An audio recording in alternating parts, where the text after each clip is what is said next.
My e-call holster here, the wider one, and just looking at it, you would think, you can get a lot of leverage on that, but that thing's solid. It's not going anywhere. 3D printing definitely has a big future in the outdoor world, and absolutely a lot of other stuff too.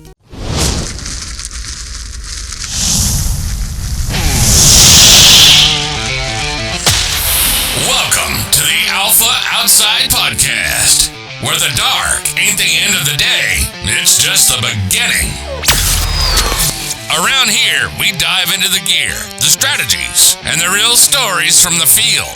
No fluff, no hype, just straight talk from folks who live it. Brought to you by Alpha Outside, your go-to source for top-tier thermal night hunting equipment. If it happens after dark, we're on it. From expert tips and battle-tested optics to the kind of hunting wisdom you won't hear anywhere else, Alpha Outside.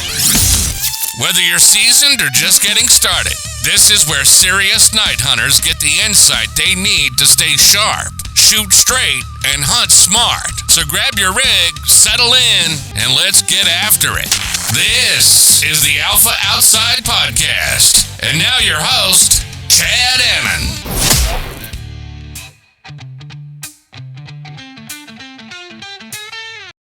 Hello, everyone. Welcome to the Alpha Outside Podcast, Episode 3. Today, our guest is Tate Myers. Tate's from Pennsylvania. He also recently started a 3D printing company.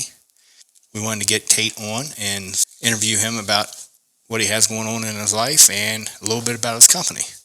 Welcome to the show, Tate. How have you been? What's been going on? Yeah, so life's pretty busy right now.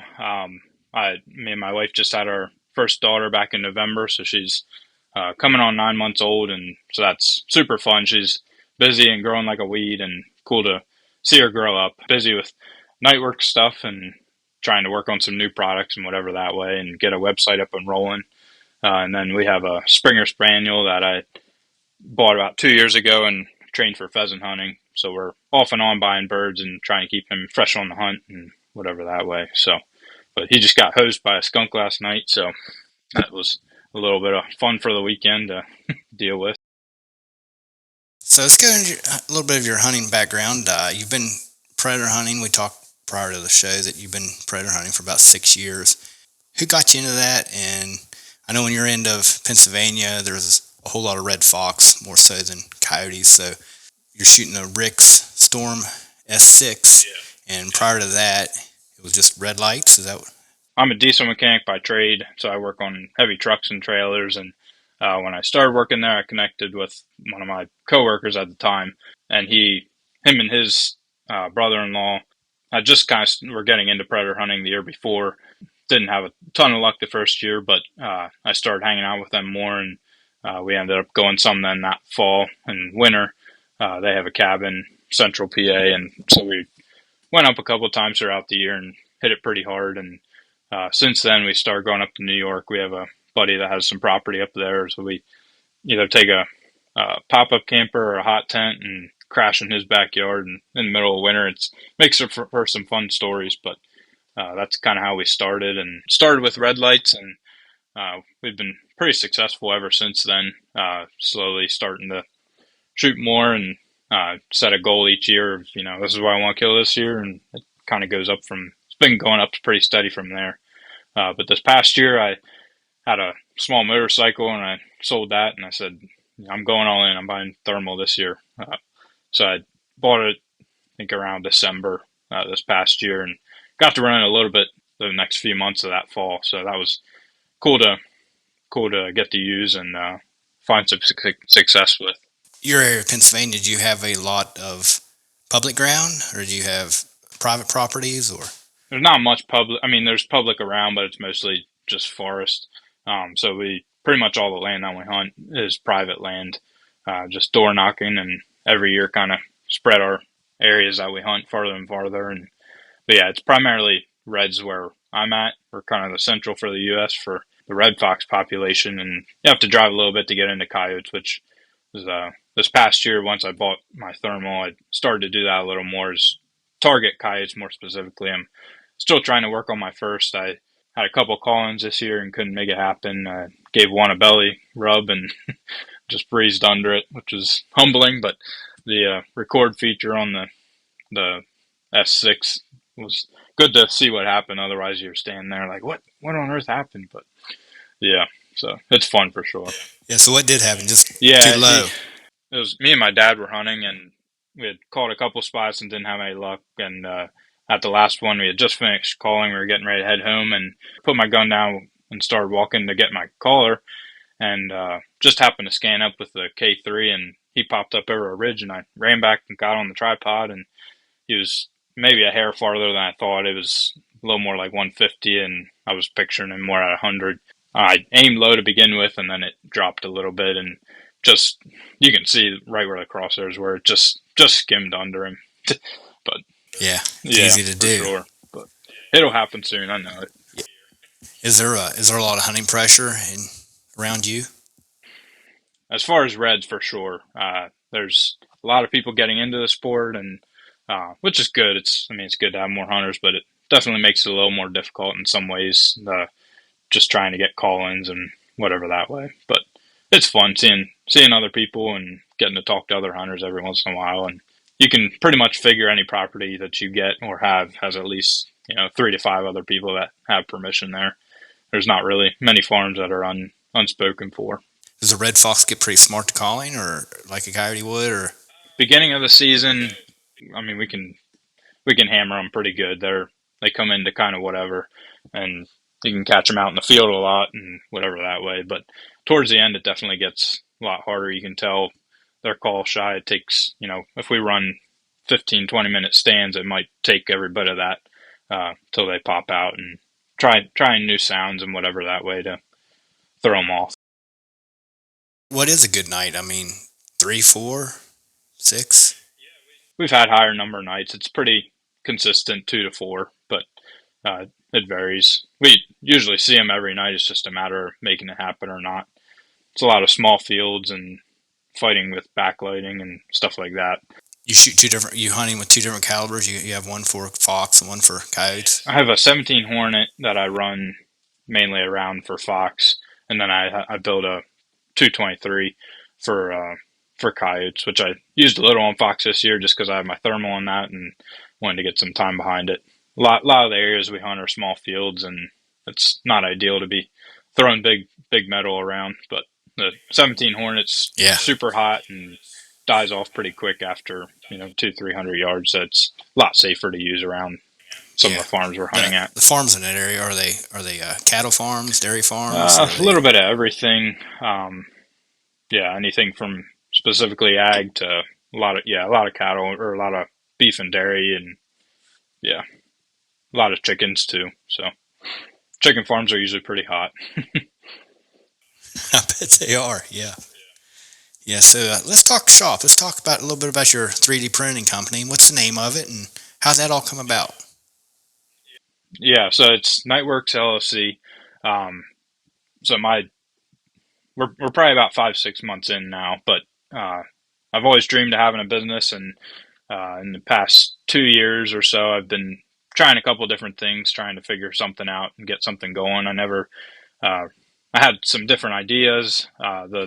Our e-call holsters was kind of something I always had in the back of my mind, but injection molding's expensive, and I hadn't really crossed my mind at all about 3D printing.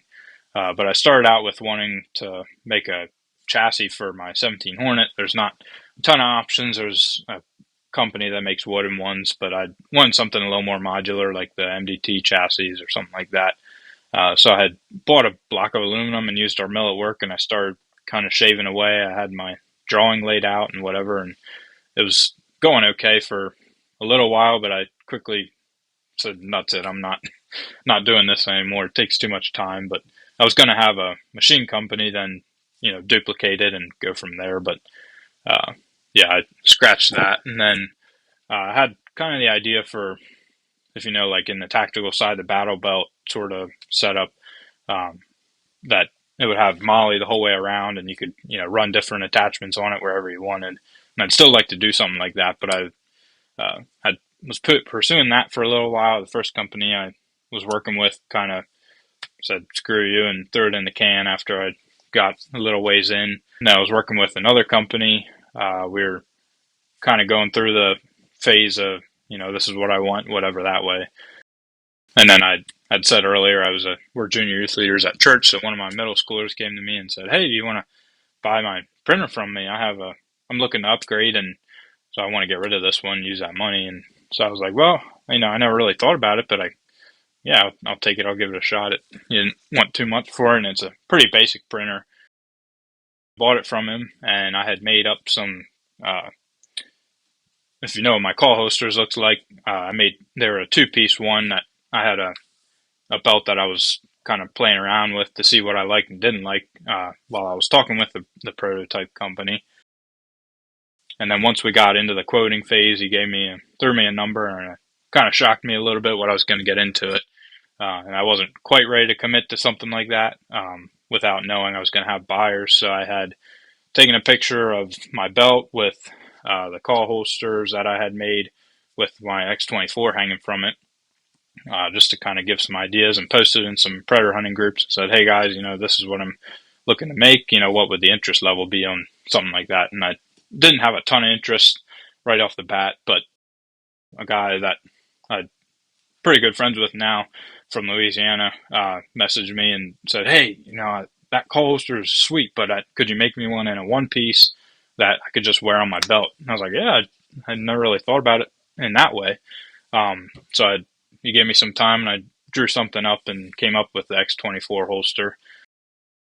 And then, pretty much just went from there. I modified the hook to have so I have the X24 holster, which is just for the X24, or I think the X2S would probably fit, and the X48 when that comes out. They have a slimmer handle, so it drops in. And then I modified that and gave it a wider hook, so it'll take care of like the Shockwave, the Fusion, Patriot, all your wider handled stuff. I'm sure it would work for some of the Lucky Duck end too. Fabbed them up and got them to where I was happy with them, and sent some down to him. And he did some testing for me and gave me some feedback on what needed changed, and we got it rolling and posted it. And I've sold, I think I hit 20 the other day. That was pretty sweet to do. Definitely a long ways away from breaking even, but it's been fun. I'm enjoying running my own business, and we'll see. Hopefully, go full time with it someday, but that's a long ways away.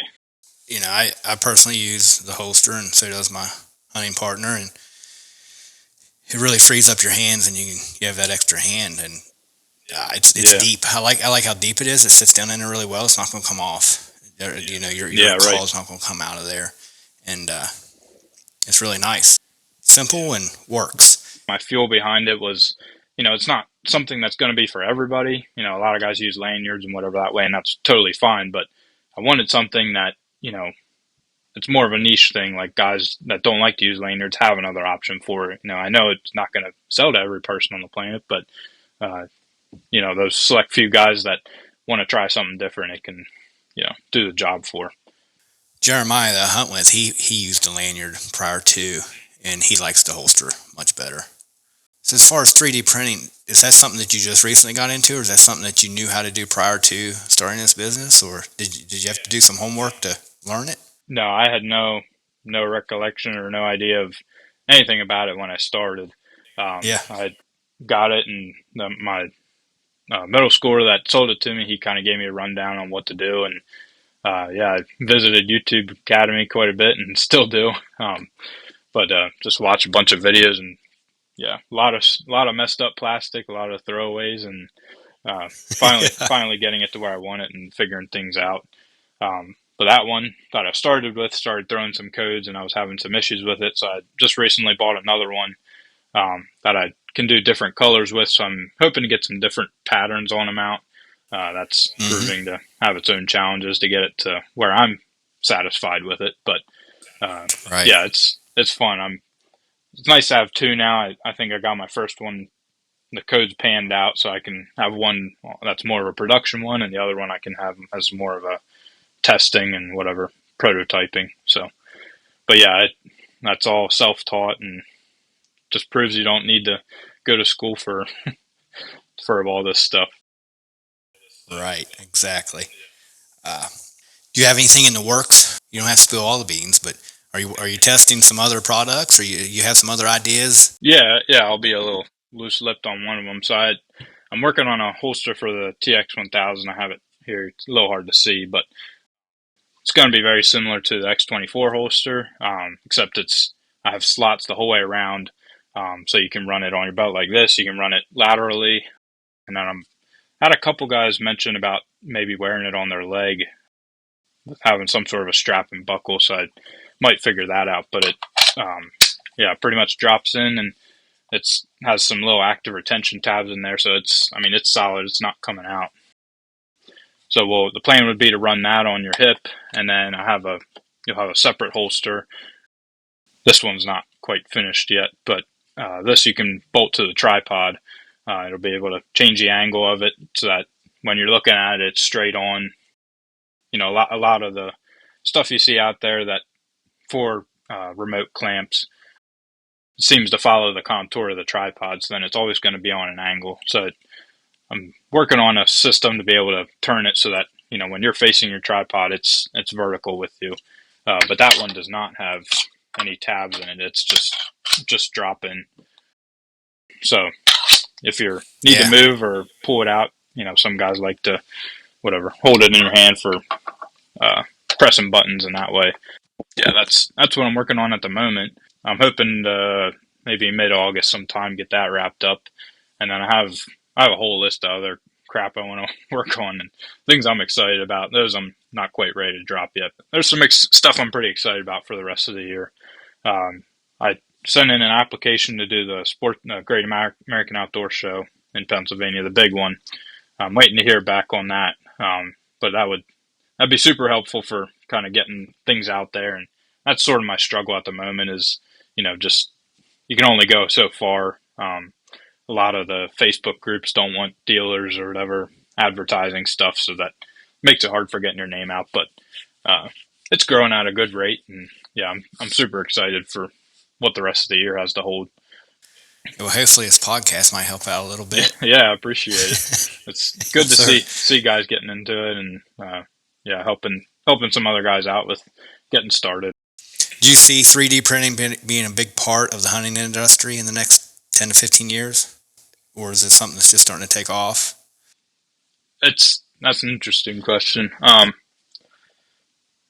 feel like I'm not in it long enough to make too many assumptions, but from what I can see, definitely, like, it allows guys like me that have ideas for stuff that, don't, and I don't know what injection molding costs, but I know it's thousands and thousands of dollars to get something that might work or might not work. So that's kind of what I'm seeing now is, for a couple $100, I bought a printer and I use Fusion 360, which is a 3D design program. I use that to draw all my stuff up, and it's relatively cheap to do prototyping and whatever that way. If I would get big enough one day, then I can maybe look into injection molding. But there's a lot of guys starting to get into it. Genesis 3D printing, they do a lot on the archery side. Boondog Outdoors, they do a lot on the bow fishing side.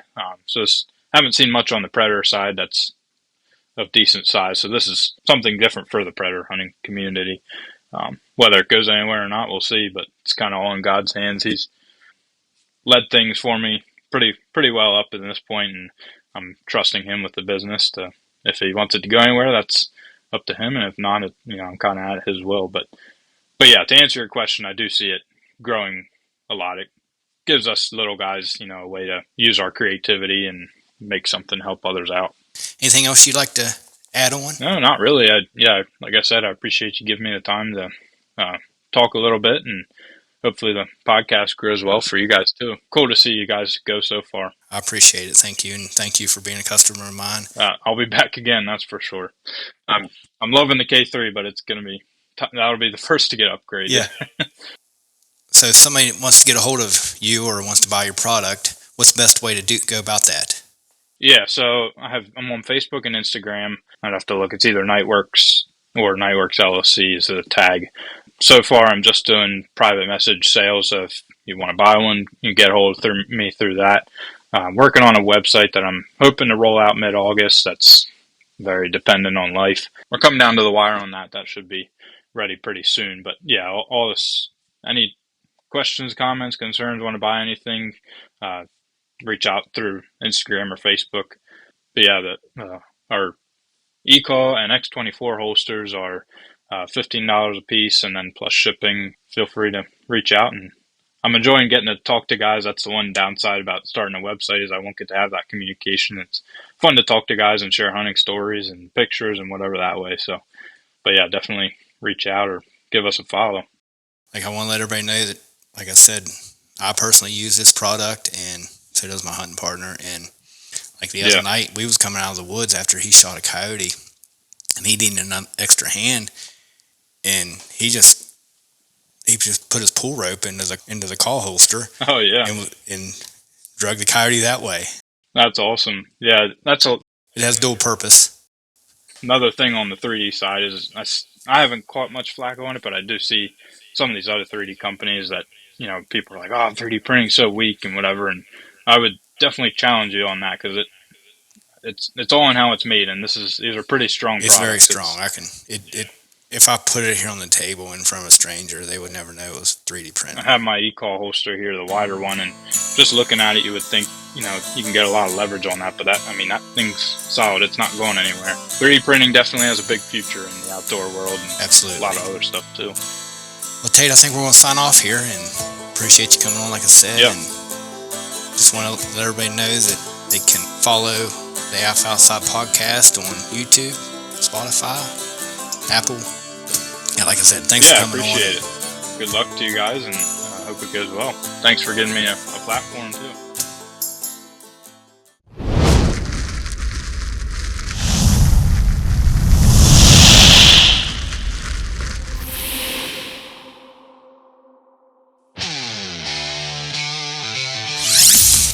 This has been the Alpha Outside Podcast. The dark ain't the end of the day. It's just the beginning. From expert tips and battle-tested optics to the kind of hunting wisdom you won't hear anywhere else, we've got you covered, and we hope you've enjoyed the show. If you did, make sure to like, rate, and review. We'll be back soon. But in the meantime, you can hit our website at www.alphaoutside.com, on Instagram at alpha_outside, on TikTok at alpha.outside, and on Facebook at Alpha Outside Thermal Hunting Users Group. From Morgantown, West Virginia, this is Alpha Outside, signing off.